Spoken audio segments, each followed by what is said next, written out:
This whole video is sponsored by Honkai Starrail, baby! We did it, gamers! So basically the folks from Honkai Starrail, which by the way won Best Mobile Game of 2023, reached out to me and asked me if I'd be down to create one of their game characters, Ruan Mei, as a doll. As a huge fan of their character designs, I was super excited to get started on this project. But because this is such a special occasion, and you guys know me at this point, I decided not to make a 16-inch ball jointed doll as usual, but to make her 3 foot tall. Why would I do that? I don't know! But I guess I wanted one last big challenge this year. Lupixi did an incredible job of sculpting her face and all her accessories and the shoes, so we'll have a little bit of an easier time making those. Since the doll is really big, I'm going to be asking Frosty again, who also printed my life-size Barbie doll, to print her for me. But since resin is a little easier to sand, I'm going to be printing her face and her hands this time. While we wait for Frosty to print and send the doll parts to me, how about we make those 3D prints for the faceplate and the hands ready?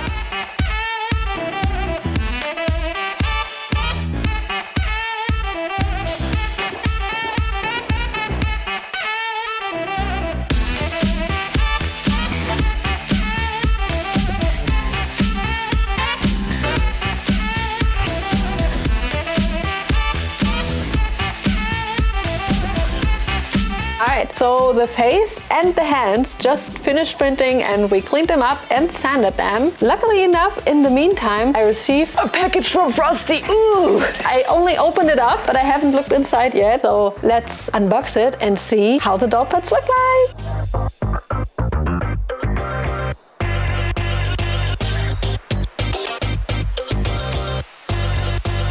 Alright, so now that all the pieces are unboxed, you see that only 3 pieces already have a light skin tone. So we kind of have to give all of them a light skin tone so it looks cohesive. So how about a little spray painting montage? Let's go!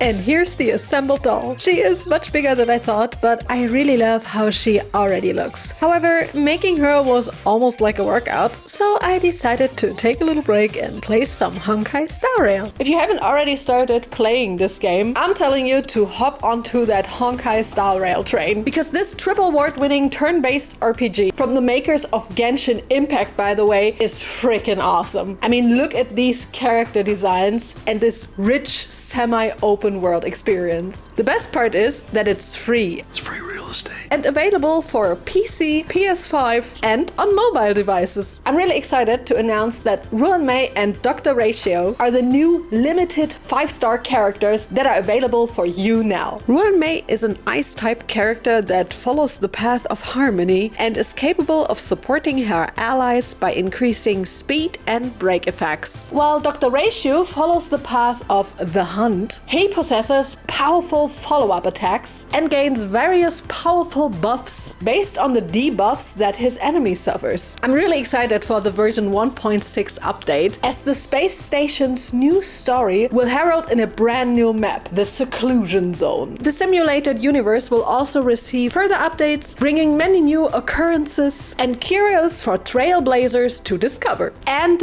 at long last, the highly sought after Stellaron hunters, Blade and Kafka, my girl, will return in the version 1.6 update. Yes! And there is even 10 free pulls that await you. Log in for 7 days to get 10 free Starrail special passes and use them to pull Ruan Mei or Dr. Ratio. Log into Honkai Starrail on the 17th of January 2024 and you can receive 1 copy of the 5-star character Dr. Ratio. This is actually the first time that Honkai Starrail just gives away a 5-star character. Hurry and head to the game to claim this present through the link in my bio and use my code for 50 Stellar Jade. Thank you so much, Honkai Starrail, for sponsoring this video. And now let's continue making Ruan Mei. Before I'm going to start working on the actual doll, I wanted to build her a doll stand so that I will have a really nice way of displaying her later on. My dad actually found an old curtain rod that is adjustable in length, and it was the perfect base to build this doll stand. For the top, I printed this topper on my resin printer, so I guess it's montage time.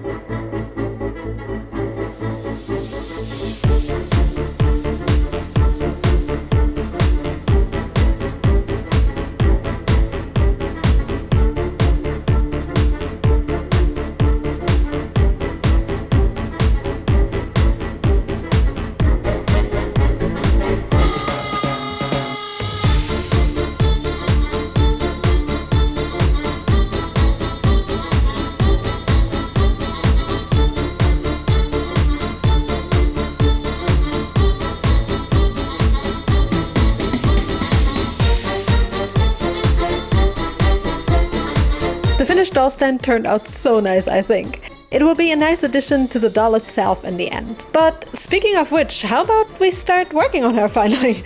Let's make her wig first.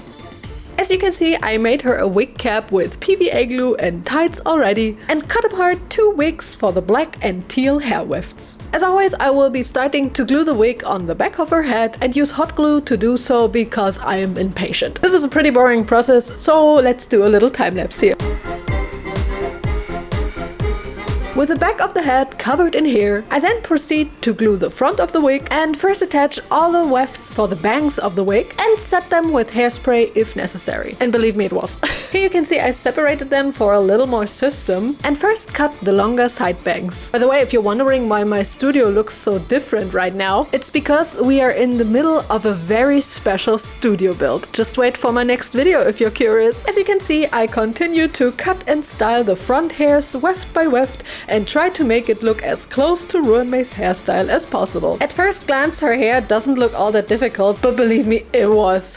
To top off the wig, I will be using the parting wefts of the black wig. This way I won't need to make folded wefts, which seemed very convenient. With the hair all cut, I now have to use my curling wand to style it. Blowing the curl to cool it down immediately from the wand really helps to keep the shape. And when I was happy with the front hair, I now had to braid the right side of the back of her hair, tie it together on the left side, and here I already curled the end of the hair so I could put it into a nice hair bun. This was actually not that easy. Then I glue some longer wefts on the bottom of the hair bun and also curl the ends and set them with hairspray. Before we can finish the wig, we actually need her little hair accessories, so I decided to print all of Ruan Mei's accessories all at once, and they now just need to be painted. But since I had to vectorize so many different patterns for Ruan Mei's outfit, Leon is gonna take my place for a second and paint them.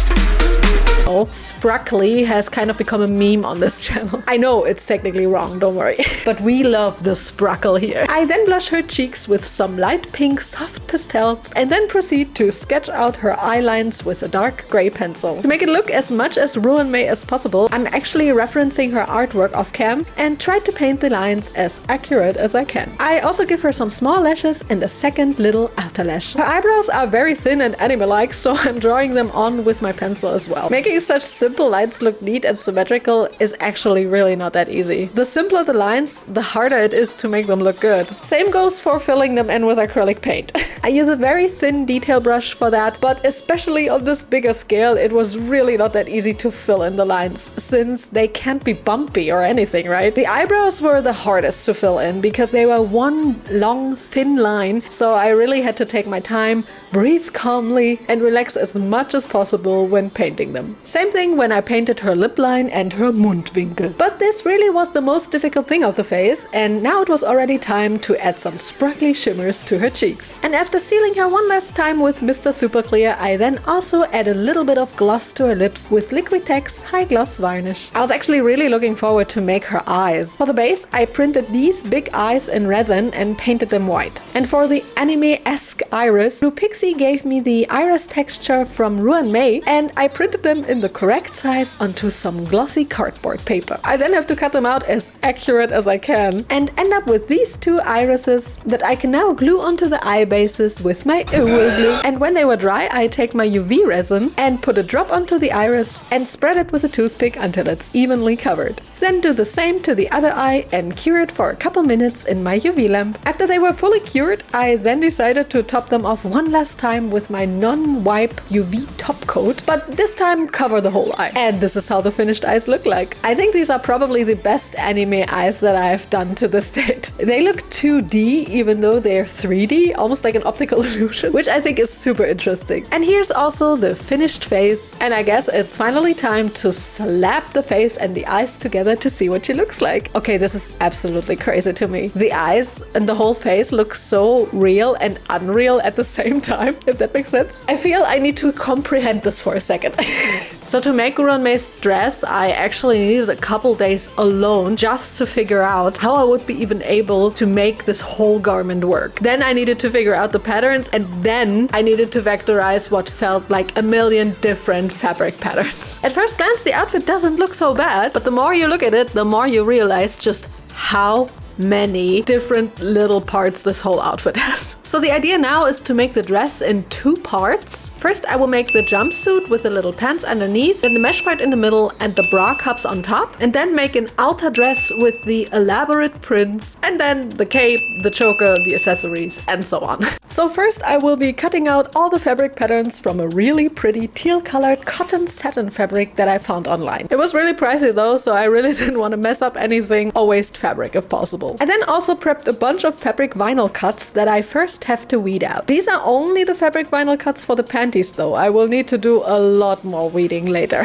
The gold vinyl has to be one of my favorite fabric vinyls. It's just so pretty. Here you can see how I'm going to place the prints on the panty pieces. I need to iron in two steps though. First, I iron on the blue and white parts onto the panty, and then I top them off with the golden parts and iron these on as well. After peeling off the protective film, they look so shiny and pretty. And now we can sew the panty. First, I placed the front pieces together and sew them along the crotch seam, finished sides in. I made sure to align the prints with each other and then attached the back pieces as well along the side seams, good sides in. Again, paying attention that the fabric prints will line up. Before continuing the sewing part, I decided to glue around the bottom seam allowances of the panty by cutting in notches into them and then carefully gluing them around. Such thin fabrics can be easily glued with a glue stick. I then continue off cam and do that to all the bottom and also the top seams, as you can see here. Now onto the mesh part. I take the middle piece and first attach the side pieces like this, finished sides in. And then I take the back pieces and also attach them. And you can see I also pinned the panty piece on already because I'm going to be using some fusible interfacing seam tape to bond the mesh part and the panty together. I did that because I didn't want any visible seams and I was scared that the uhu glue might cause stains on the thin fabrics. So I carefully iron on the strips and then melt the pieces together with heat. The finished piece looks like this, and now I can finally sew together the back seam of the panty, finished sides in. And then it's just the crotch seam missing that needs to be sewn together as well. To make the bra cups, I actually asked glue to sculpt them because I was not able to make them look as good as the original by sewing them with fabrics. So I printed them, paint them in a baby blue base color, and to paint the gradients, I will be using some blue pastel chalk dust and simply blush those gradients on. I didn't use my airbrush.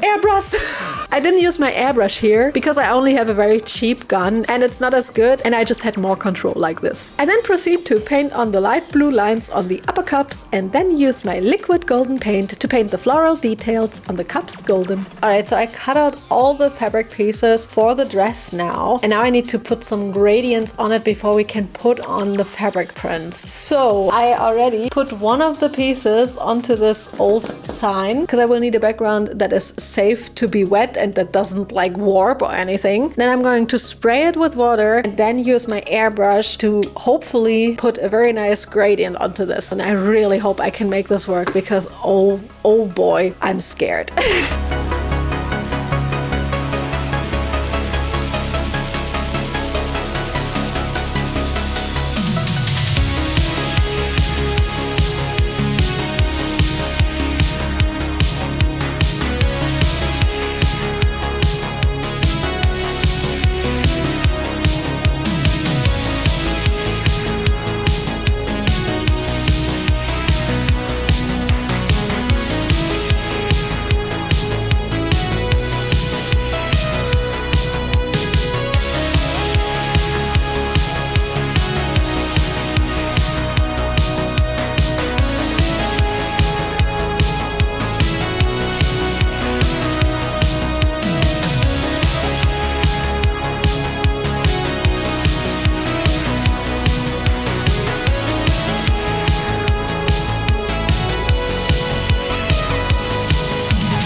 Jumpsuit, I also prepared this little piece with a gradient and gold vinyl and first glue around the seam allowances. Afterwards, for easier handling, I put the jumpsuit onto the doll and then glue the little gradient part to the top middle of the jumpsuit. I then take the painted bra cups and will glue these on the seam allowances on the top of the jumpsuit as well. I also prepped another mesh piece with some black fabric vinyl and glue this to the center of the jumpsuit and underneath the top of the bra cups, if that makes any sense. And then I finish off the upper seams of the mesh part on the back with some pleather strips I cut with my laser cutter. I glue them on and then just need to cut off the mesh that overlaps. With a big dress flap glued onto the jumpsuit as well, it is finally done and looks better than I could have ever imagined. I was scared that I wouldn't be able to make these gradients and fabric prints work, but luckily I was able to make it work in the end, even if it costed blood, sweat and tears.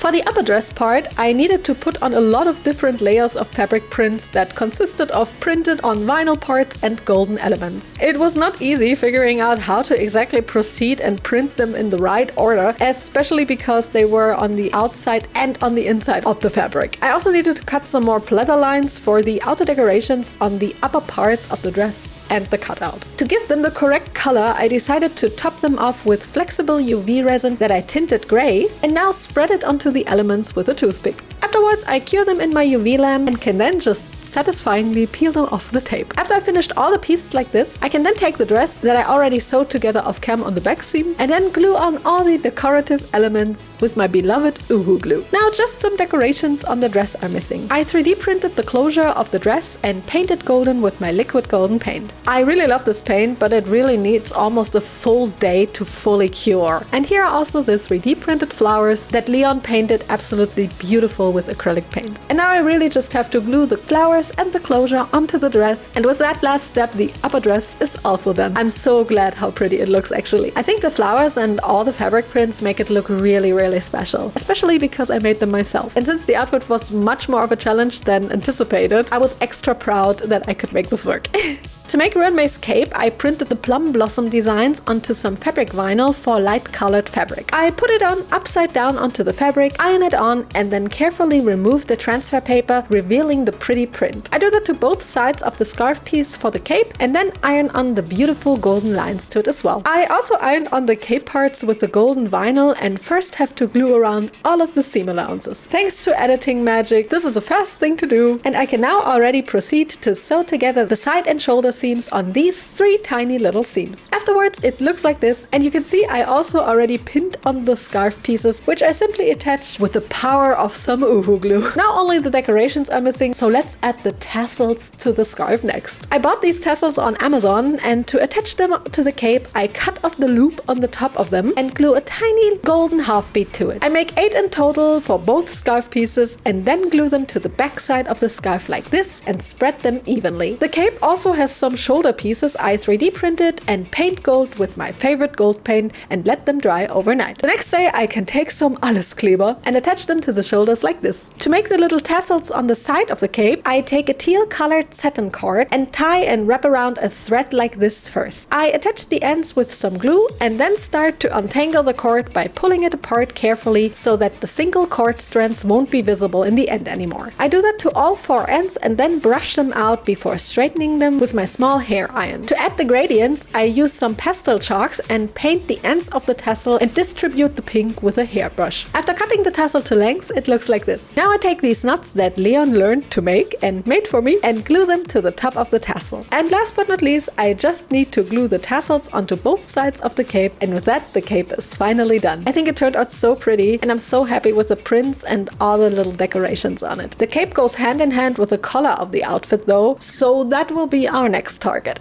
I prepped the collar pieces with some gradient and fabric vinyls already and shaped an EVA foam piece like this along the neck of the doll. And because I didn't want to use Sprühkleber this time, I decided to use some Uhu glue, spread it on the EVA foam piece before carefully gluing the fabric piece onto it. I fold the seam allowances around and cut notches if necessary and also glue them on. With some contact adhesive, I then glue the 2 collar pieces together in the front. I printed this gemstone in clear red resin and paint the framing and the knot of it golden, and in the end just glossed over the gemstone with UV top coat. And then I used my favorite all-purpose glue and glue the gemstone on the collar. I just added a velcro as a closure and I think the collar looks absolutely gorgeous. I think the gradients really make it pop. I also made the beaded necklace from some old beads I had flying around in my studio still and just threaded them onto a wire and added a closure to it. To make Ruan Mei's gloves, I will actually be using some tights in dark blue and pin the pattern piece to it. It's the first time I can actually make gloves for a doll because her hands are big enough.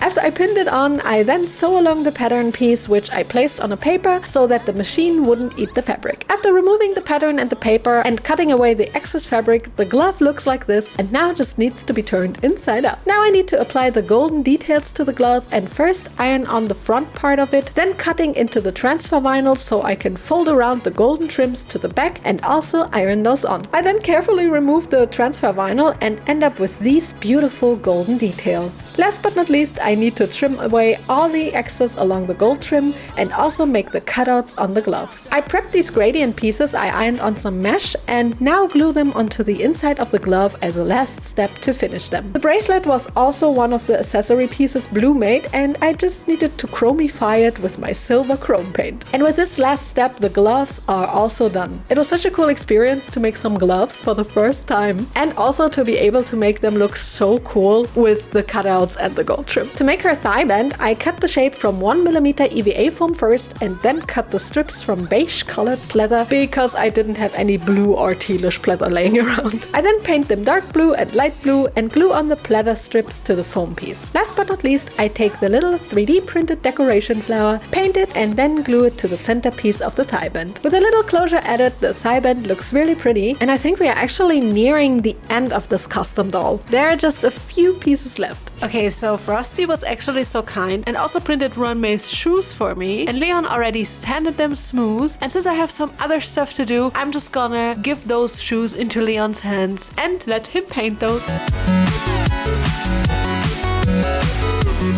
Leon did a marvelous job painting these, and believe it or not, it took him quite a few hours to paint them because of all the small details. But they turned out so perfect in my opinion. With this last step, the doll is technically done, but what would Ruan Mei be without her Ruan? Which is actually her instrument that in this case happens to be her weapon. Since the Ruan is pretty big on this scale, I actually had to print it in 4 different parts and already assembled the body and the neck here. And now we need to get this thing painted really quickly because the video release might be tomorrow. Oops. So let's hurry and get this thing done.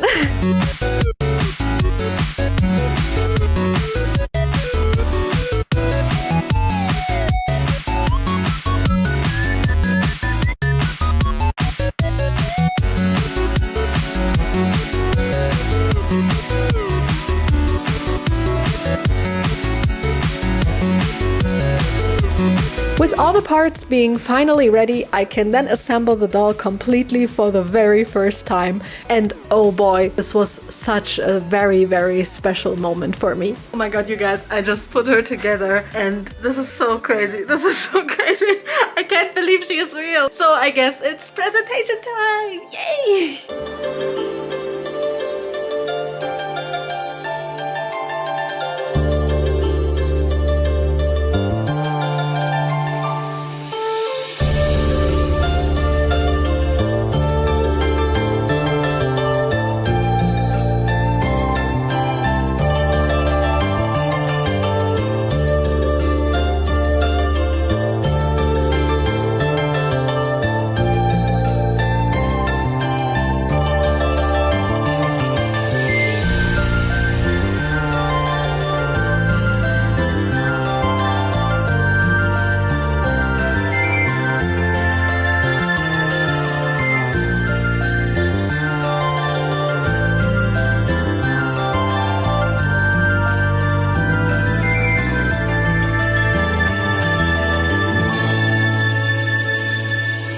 And here's my Ruan Mei doll. This was such a cool project and I want to thank Honkai Starrail so much for sponsoring this. This has been an absolutely massive year for my channel. I grew over 400,000 new subscribers and I'm still having trouble comprehending this. Thank you guys so much for the incredible support. I'm absolutely speechless and so grateful. For next year I have some really cool projects planned. So I hope you're really looking forward to that. Starting in January with a very special doll-related studio build. What could that be? As always, big shout out to my Patreons and channel members. You guys are so amazing. Thank you so much for the continuous support. Alright, that's it for 2023. I hope you have a beautiful New Year's Eve and some good resolutions for next year. See you in January. Bye!